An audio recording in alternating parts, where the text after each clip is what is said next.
Hello, welcome to my presentation on learning label initialization for time-dependent harmonic extension, which is set to appear as oral presentation at IJCAI 2022.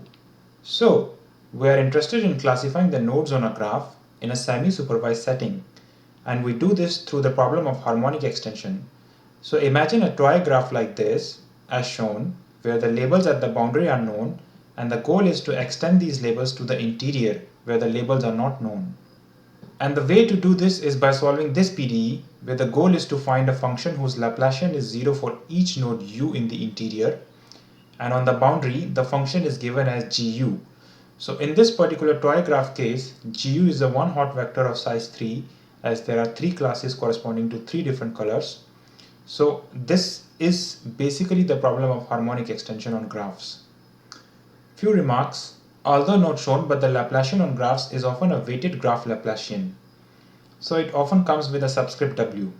Although here for this toy graph problem, the boundary is shown as a circle, but this need not be the case.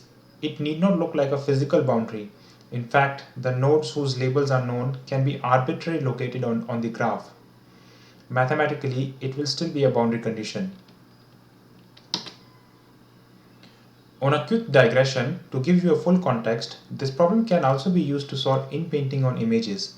In fact, some parts of my article will be better appreciated if you are coming from traditional image processing background.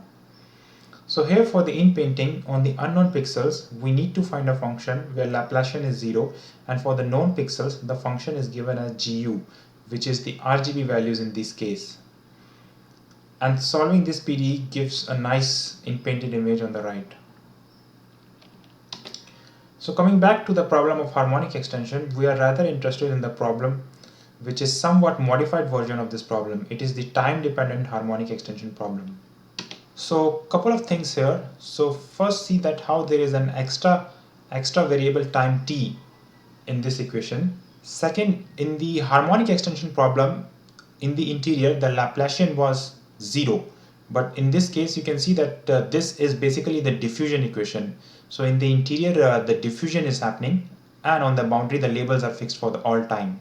And third, see this thing that in the harmonic extension there was no initial condition, but in the time dependent harmonic extension there is an initial condition. In fact, this initial condition plays a critical role in one of the central contribution of this paper, as we will see shortly.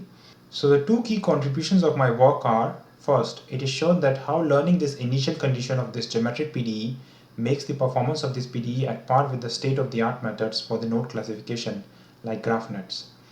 Second, the proposed hybrid model in this work can incorporate new labels without retraining, which is unlike most of the graph nets. So the proposed hybrid model is composed of two pipelines. Pipeline 1 is the training pipeline, whereas pipeline 2 is the evaluation pipeline. And the main objective of this hybrid model is to learn the initial condition, which is size 0.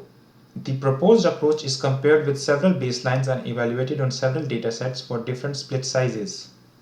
Thank you for listening to my short presentation. To know more, come and meet me at the poster booth for EEML 2022.